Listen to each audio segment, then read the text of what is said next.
있습니다.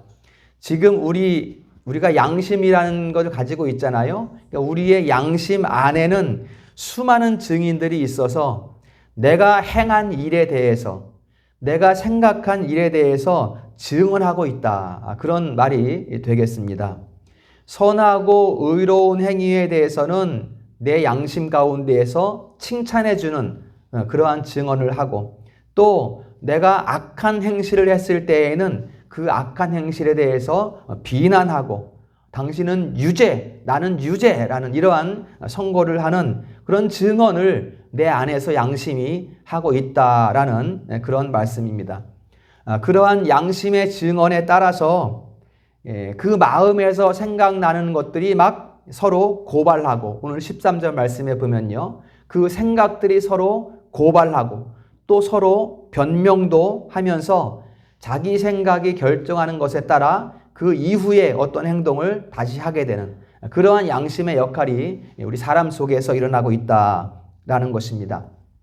이처럼 사람은 누구나 양심의 증거를 가지고 있습니다. 믿음이 있는 사람이든지 믿음이 없는 사람이든지 다 양심의 법정을 가지고 있어요. 그래서 그 양심의 법정에서 판단된 것, 선고된 것을 가지고 시시비비를 가리고 또 무엇이 옳은 것인지 무엇이 그른 것인지를 스스로 분별하게 되는 것입니다. 그러면 예수 믿는 사람이나 예수 믿지 않는 사람이나 다 똑같은 것 아닌가? 다 양심을 가지고 있으니까. 외형상으로 보면 다 똑같습니다. 그러나 믿음의 사람이 가지고 있는 양심은 거듭난 양심이라는 것에 차이가 있습니다. 우리는 하나님의 자녀가 된 거듭난 사람이기 때문에 우리가 가지고 있는 양심은 거듭난 양심이고, 거듭난 양심에 더 하나 또 다른 증거가 있습니다. 그것이 바로 믿음의 자녀들에게 주신 율법입니다. 율법. 여기서 율법이라는 것은 66권 하나님의 성령 전체를 의미합니다. 하나님의 성령의 감동에 의해서 쓰여진 성경 66권, 이 전체를 지금 율법이라고 말씀을 드립니다.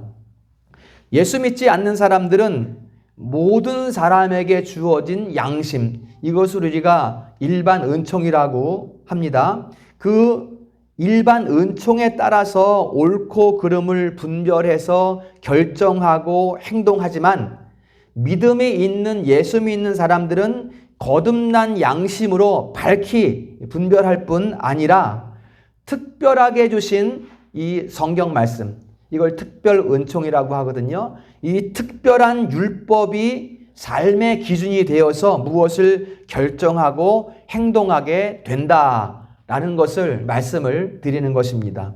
그러면 무엇이 달라야 할까요? 우리는 무엇이 다르게 되는 것일까요? 일반적인 양심을 가지고 있는 사람하고 특별한 거듭난 양심을 가지고 또 특별한 은총인 말씀을 받은 사람들의 삶은 어떻게 달라져야 하는 것일까? 첫 번째로 율법을 준행하는 삶이 다릅니다. 율법을 준행하는 삶이 달라요. 거듭난 사람은 율법을 준행하는 삶을 살아갑니다. 그런데 일반적인 양심을 가지고 있는 사람들은 이 율법을 준행하는 삶을 살지 않게 된다라는 것을 말씀하는 것이죠. 여러분, 우리는 조건 없이 구원을 받았습니다. 하나님께서 믿음을 주셨어요. 믿음을 주시고 예수님께서 다 이루신 의를 우리에게 우리 것 삼아주시고, 그 다음에 성령을 부어주시고, 여러분 잘 기억하셔야 돼요. 믿음을 주시고 예수 그리스도의 의를 주시고 또 성령을 주시고, 그 다음에 그 성령의 역사로 말미암아 우리가 믿음이 일어나요. 무엇을 믿습니까? 그 부어주신 예수 그리스도의 의를 믿게 되는 거예요. 그래서 우리를 구원하신 거예요. 성령의 역사로 말미암아, 하나님께서 주신 성령의 역사로 말미암아 하나님께서 주신 믿음의 그 일어남을 통해서 하나님께서 주신 예수 그리스도의 의를 믿음으로 우리가 구원을 받게 되었다라는 것입니다. 그렇지만 구원받았다고 해서 그 다음부터는 너희 행실을 마음대로 해도 된다, 이렇게 말씀하신 것은 아니에요. 구원받은 후에 그 삶이 중요하다는 것입니다. 하나님이 우리를 구원하신 것은 구원받은 다음에 세상 또 교회 울타리를 막 넘나들면서 자기 마음대로 좋은 대로 막 행하면서 살아도 된다, 이렇게 우리를 구원하신 것이 아니라는 것입니다. 데살로니가전서 4장 3절에 보면 하나님께서 너희를 자녀 삼으신 뜻은 이것이니 바로 너희의 거룩함이다, 이렇게 말씀하고 있어요. 하나님의 뜻이 우리의 거룩함이기 때문에 우리를 거룩하게 하기 위해서 우리를 구원하셨다는 거예요. 그러면 여러분, 거룩함을 입은 사람이라면 어떻게 살아야 돼요? 하나님께서 우리를 거룩하게 하셨으니 그 거룩한 빛을 세상에 비추고 또 그 거룩한 향기를 내고 그 거룩한 맛을 내면서 살아라. 이게 하나님께서 우리를 구원하신 목적이라는 것입니다. 그러한 삶을 살아야 되는 거예요. 우리가 구원받았기 때문에. 특별한 양심을 가지고 율법을 가지고 하나님께서 주신 율법을 가지고 있는 사람들은 그러한 거룩함을 입었으니 거룩한 삶을 살아야 된다는 것입니다. 그러면 어떻게 거룩한 맛을 내고 거룩한 향기를 세상 가운데에 비출 수 있는가? 신명기 4장 1절 말씀 다 같이 읽어봅니다. 시작. 이스라엘아, 내가 너희에게 가르치는 규례와 법도를 듣고 준행하라. 그리하면 너희가 살 것이요 너희 조상의 하나님 여호와께서 너희에게 주시는 땅에 들어가서 그것을 얻게 되리라. 아멘. 여호와의 규례와 법도를 준행하라. 그리하면 너희가 잘 살 것이고 여호와께서 약속하신 좋은 땅을 거기를 얻어서 들어가게 될 것이다. 이렇게 말씀하고 있어요. 여러분, 이 말씀을 표면적으로 보면 우리가 하나님의 규례와 법도를 잘 지켜서 우리가 좋은 땅에 살고 잘 살고 이렇게 되는 것으로 오해할 수 있습니다. 그런데 우리가 성경 전체의 문맥을 가지고 좀 더 말씀을 자세히 보면 이 말씀 가운데 더 깊은 의미를 우리가 발견할 수가 있습니다. 그것이 무엇일까, 여러분? 지금 이 신명기 말씀은 광야길 40년을 지나서 이스라엘 백성들이 지금 모압 평지에서 모세의 설교를 듣고 있는 그러한 장면입니다. 그러면 이스라엘 백성들이 그 40년 광야길을 걸어오면서 여호와의 규례와 법도를 잘 지켜서 지금 모압 평지까지 왔는가? 그게 아니라는 거예요. 하나님 말씀을 잘 들어서 가나안 땅을 약속받고 있는 것, 그게 지금 아니라는 것입니다. 그럼 무엇입니까? 애굽에서 이끌어내신 분도 하나님이요, 홍해를 가르신 분도 하나님이고, 광야 가운데에서 만나를 주신 분도 하나님이시고, 바위에서 물을 내신 분도 하나님이시고, 율법을 주신 분도 하나님이시고, 어떻게 그 율법을 지켜야 할지 알려주신 분도 하나님이시고, 그 백성들 가운데에 어떤 백성들을 성별하신 분도 하나님이시고, 성별되지 않은 자들은 광야에 다 죽었어요, 여러분. 그 성별된 자들을 성별하셔서 지금 모압 평지까지 이끄신 분이 하나님이시라는 거예요. 그들에게 지금 가나안 땅을 약속하고 있는 거예요. 그러면 여러분, 이게 무슨 말씀인가요? 누구든지 하나님의 규례와 법도를 완전하게 지켜서 가나안 땅에 들어갈 수 있는 사람은 아무도 없다는 것입니다. 즉, 내가 율법을 잘 지켜서 나는 의롭게 되었습니다 라고 자랑할 수 있는 사람은 어디에도 없다는 거예요, 지금. 이것을 우리가 이 말씀 가운데에서 발견할 수 있어야 합니다. 여러분, 백성들은 여전해요. 백성들은 여전히 물을 주세요. 먹을 게 없어요. 만나 이거는 안 돼요. 고기 주세요. 물 더 주세요. 더 깨끗한 물 주세요. 계속해서 여전히 백성들은 이렇게 불평하고 있습니다. 여러분, 그러면은 그들이 무엇을 해서 그들이 율법을 지켜서 의롭게 된 것이 아니라는 것을 우리는 알 수가 있는 거예요. 그러면 그들은 무엇을 했습니까? 지금 모압 평지에 있는 그 백성들이 무엇을 했어요? 하나님을 잘 따라온 거예요.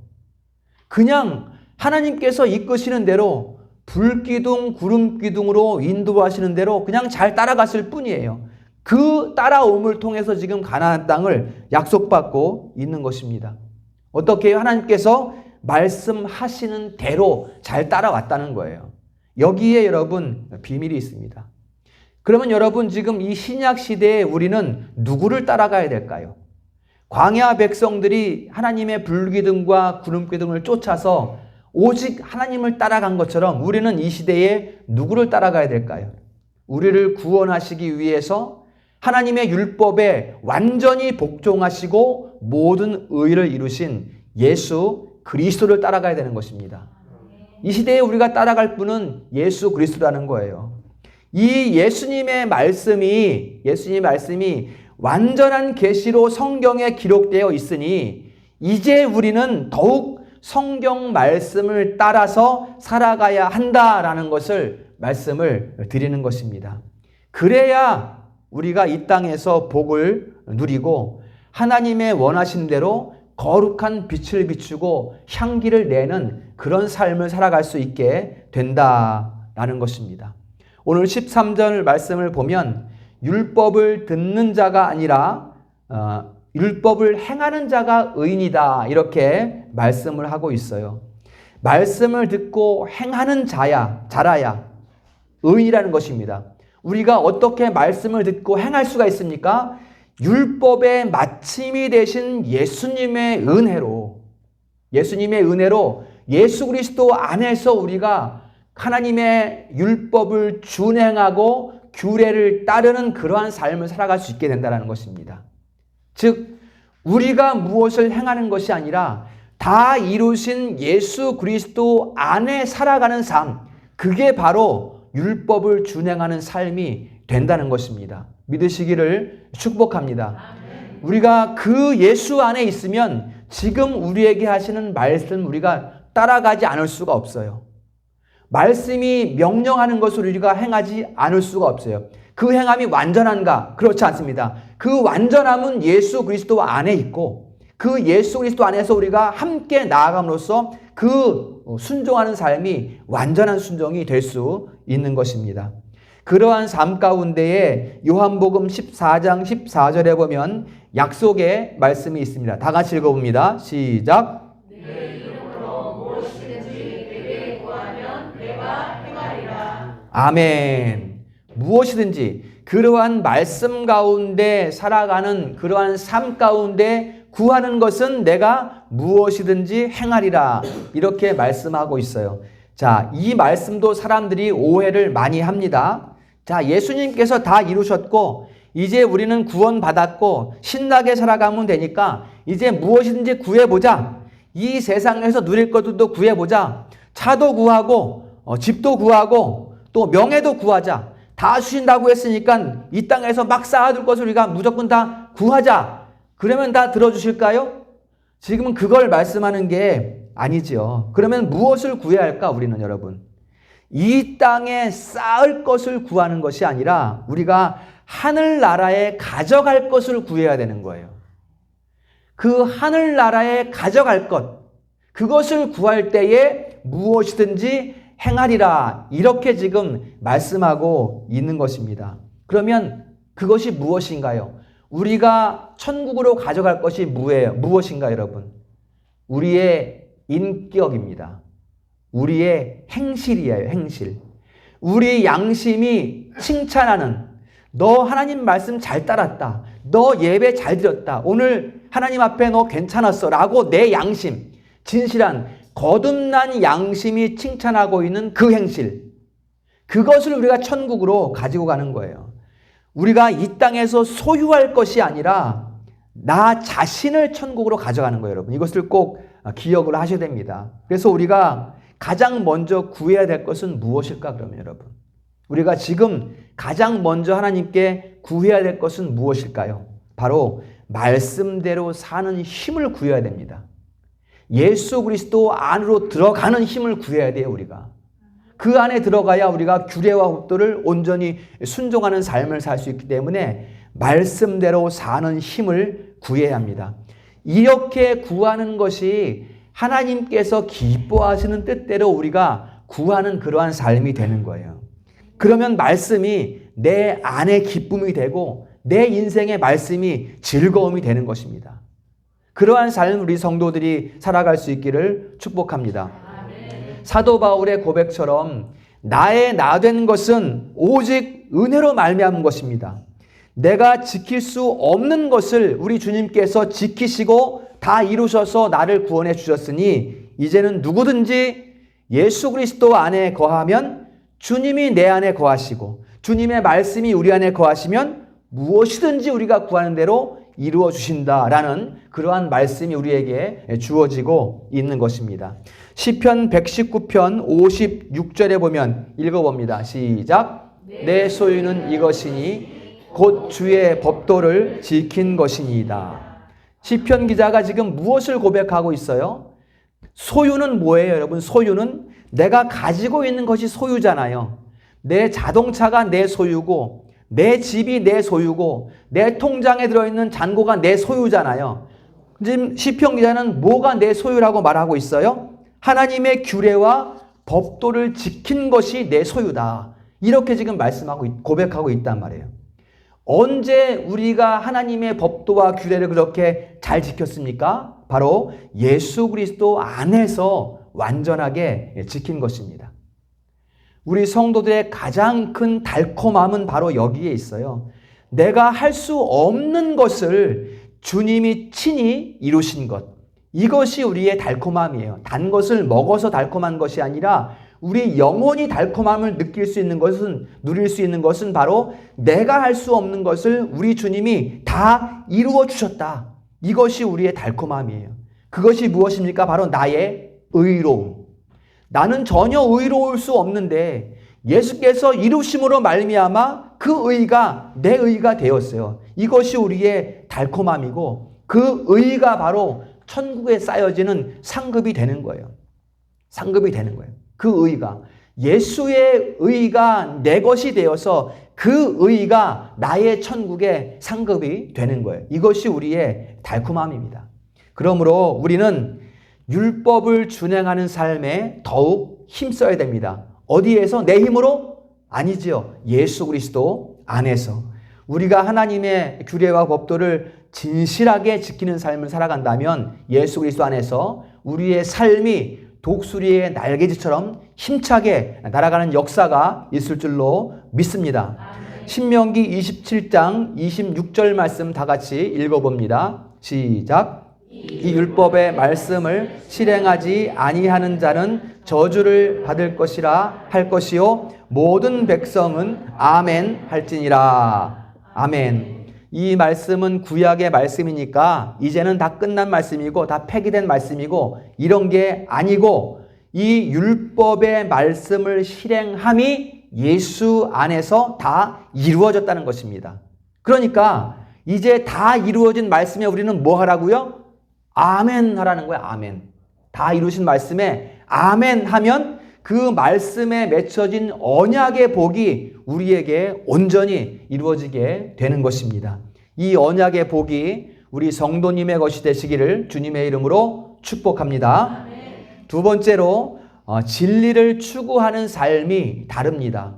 일반적인 양심을 가지고 살아가는 사람하고 거듭난 양심을 가지고 또 율법을 가지고 살아가는 삶의 차이는 진리를 추구하는 삶이 다르다라는 것입니다.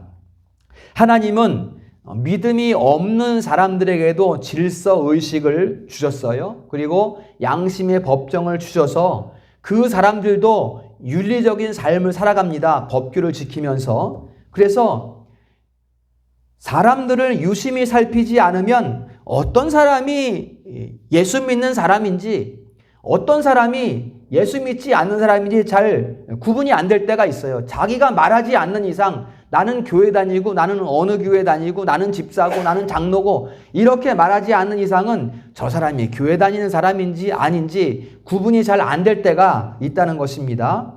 여러분, 오히려 믿음이 없는 사람들이 좋은 일을 더 많이 하는 것을 볼 때가 있어요. 우리가 이 사회에서도 그렇지 않습니까? 어떤 할머니가 평생토록 모은 재산을 장학생들을 위해서 기부하는 이런 일도 우리가 볼 수 있지 않습니까? 여러분, 세상의 소리를 한번 들어보세요. 세상의 소리. 교회를 향해서 질책하는 소리가 너무나 많다는 거예요. 오히려 믿음이 없는 사람들은 더 선행을 많이 하고 좋은 일을 많이 하는데 교회 다니는 사람들이 뭐 그래? 이런 소리가 많이 쏟아지고 있단 말이에요. 이런 교회에서 이런 일 때문에 또 교회에서 저런 일 때문에 여러 가지로 교회가 지탄의 대상이 되고 있다는 것입니다.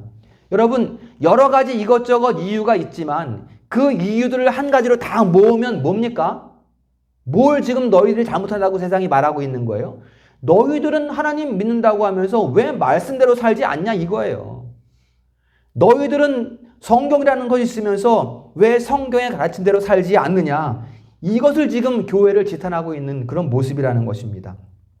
교회 다니는 사람이 자기 이익만 구하고 도무지 베풀 줄도 모르고 사랑할 줄도 모른다는 거예요. 너희 성경은 사랑하라고 하나님은 사랑이라고 하는데 너희는 왜 사랑하지 않냐. 이게 세상이 교회에다 하는 그런 지탄하는 말이라는 것입니다.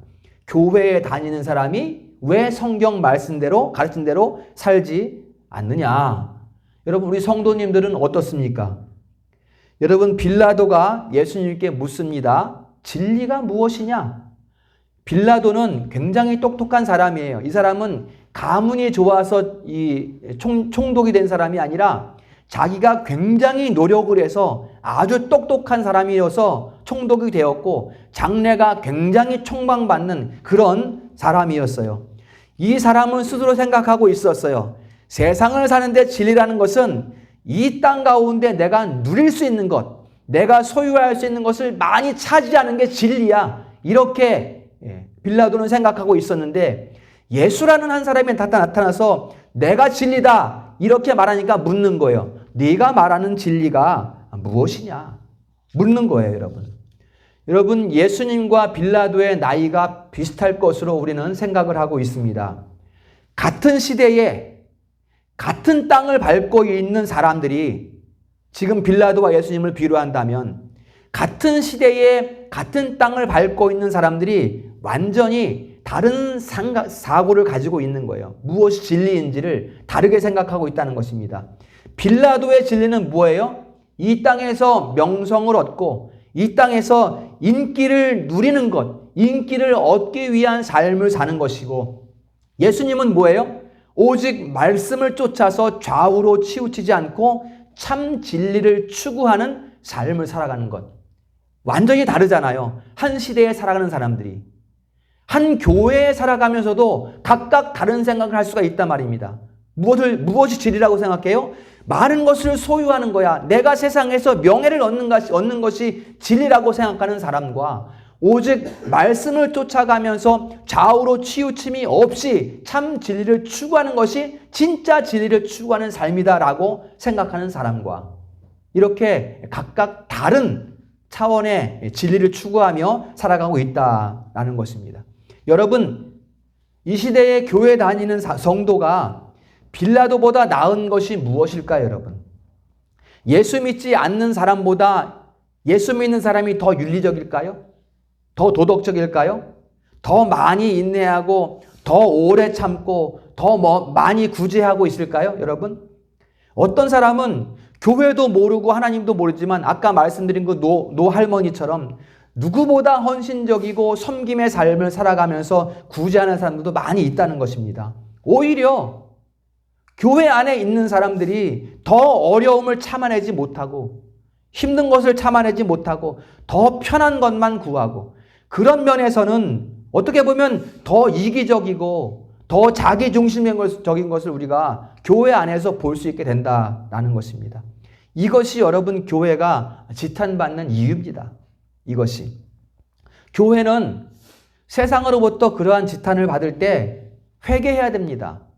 거기서 왜 그래? 당신들은 왜 교회만 갖고 그럽니까? 세상에는 다른 종교도 많은데 왜 하필 교회만 가지고 그렇게 맨날 질책하고 뭐라고 합니까? 이렇게 대응할 것이 아니라 그러한 질책을 받을 때 교회는 회개해야 한다는 거예요. 그만큼 이 사회는 교회가 도덕적으로 윤리적으로 표준이 되어 있다는 증거예요. 교회는 도덕적인 사람들이, 윤리적인 사람들이 교회 안에 있다는 거예요. 이게 세상이 교회를 인정하는 거거든요. 그러면 그렇게 하지 못해서 교회가 지탄받는다면 교회는 어떻게 해야 돼요, 여러분?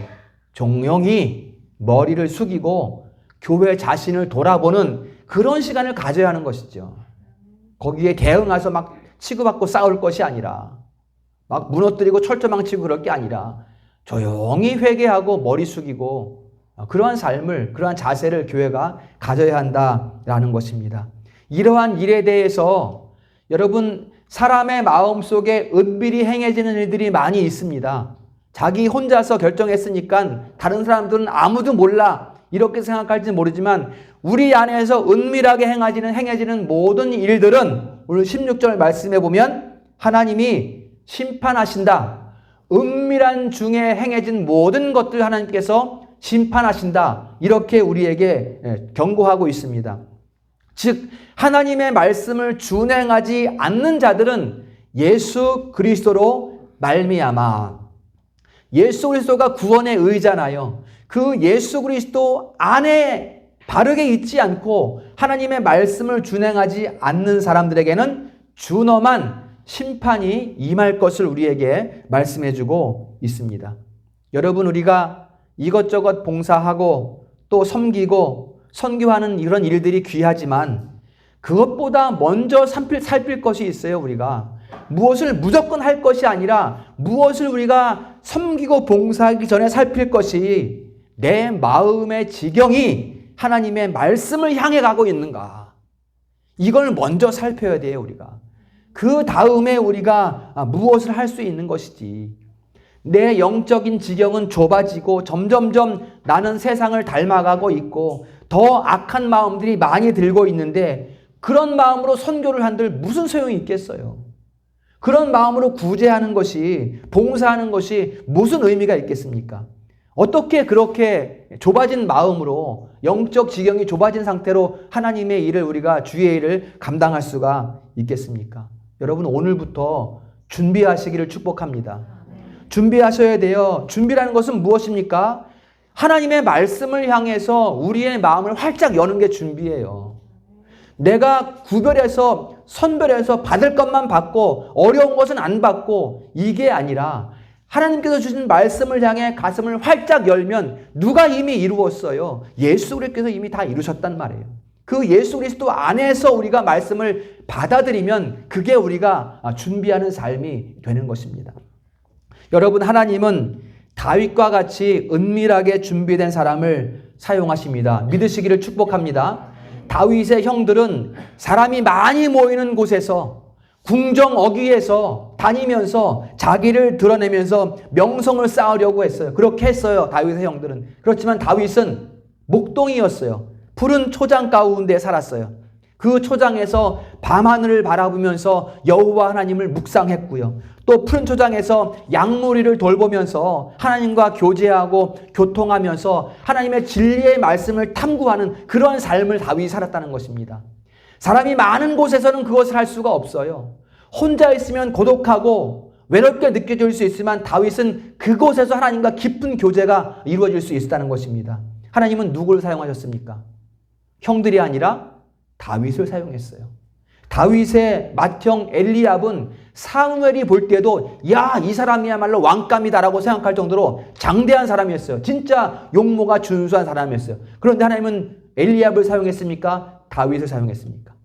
다윗을 사용했다는 것입니다. 여러분, 세상 만사 때문에 우리가 요동할 것이 아니라 세상의 어떤 모습 때문에 우리의 마음을 들뜨게 할 필요가 없습니다. 우리의 마음을 차분하게 갖출 필요가 있어요, 여러분. 다윗과 같이 우리가 푸른 초장을 바라볼 수 있기를 축복합니다. 겸손하게 우리의 예배에 충실하고 예배는 내가 무엇을 얻는 것이 아니라 하나님께 온전히 드려지는 거잖아요. 그 예배에 충실하고 또 말씀을 깊이 묵상하고 또 깊은 기도 가운데 하나님 앞에서 우리가 좌우로 치우치지 않도록 우리가 그러한 힘을 기울일 수 있기를 소망합니다. 이를 위해서 진리의 말씀을 우리가 굳게 붙잡아야 되는 거예요. 이렇게 하기 위해서 우리가 진리의 말씀을 굳게 붙잡아야 되는 거예요. 다윗이 밤하늘을 바라보면서 별이 총총함을 보면서 하나님의 말씀을, 하나님의 진리의 말씀을 구하고 탐구한 것처럼 우리가 하나님의 말씀 앞에서 좌우로 치우치지 않도록 더욱더 진리의 말씀을 우리가 구하는 삶을 살아가야 된다라는 것을 말씀을 드립니다. 다윗과 같이 겸비한 마음으로 진리의 말씀을 구하는 그러한 삶을 우리가 살아간다면 하나님께서 우리를 사용하시는 거예요. 이 시대에 믿으시기를 축원합니다. 그렇게 은밀하게 준비되면 우리의 등불을 세상의 길을 비추는 용도로 하나님께서 쓰시는 거예요. 이게 우리의 성도들과 자녀들의 모습이 되어야 합니다. 우리는 하나님의 손에 의해서 은밀하게 준비되어야 합니다. 다윗의 형들은 소란스러웠어요. 어떻게 내가 출세할 수 있을까? 내가 무엇을 이루어서 하나님을 기쁘게 드릴까? 이런 일들에 몰두하고 있었지만 오직 다윗은 하나님의 말씀에 귀를 기울이고 있었다. 세상의 방식은 소란스럽지만 하나님의 방식은 은밀합니다. 이 은밀함 가운데에 서서 하나님의 빛과 향기가 되는 우리 성도들 될 수 있기를 주님의 이름으로 축원합니다. 말씀을 정리합니다. 율법을 준행하는 삶이라는 것은 우리 예수님께서 다 이루신 그 은혜 안에 살아가는 것입니다. 우리는 다른 것에 집중할 것이 아니라 이제 예수님의 은혜 안에서 주시는 그 말씀을 우리 마음판에 새겨야 하겠습니다. 하나님의 말씀으로 우리 인품을 더욱 그리스도께로 장성하게 성장시킬 수 있기를 축복합니다. 하나님께서 우리를 은밀하게 준비시키시는 그 자리로, 그 초장으로 나아갈 수 있기를 바랍니다. 여러분, 그 초장은 고독할 수 있습니다. 하나님께서 우리를 준비시키시는 그 자리는 우리로 하여금 고독한 마음을 가지게 할 수가 있다는 것입니다. 그곳은 바로 다윗이 있었던 그 초장이고 사람이 많이 모인 곳이 아니라는 것, 이것을 여러분들이 기억을 하시면 좋겠습니다. 그곳에 있으면 고독하고 그곳에 있으면 영혼의 눈물을 흘리게 될 것입니다. 여러분, 눈물의 기도가 더 간절하고 더 깊은 기도 아니겠습니까? 그냥 기도하는 것보다. 그러니까 우리가 우리의 기도가 영혼의 눈물을 흘리는 기도가 될 수 있으면 좋겠습니다. 눈물로 씨를 뿌리는 자는 기쁨으로 곡식단을 거두려로다, 이렇게 우리에게 말씀해주고 있습니다. 우리가 영혼의 눈물을 흘리면서 하나님의 말씀을 준행하는 삶을 살아감으로써 기쁨의 단을 거두는 우리 성도들 될 수 있기를 주님의 이름으로 축원합니다.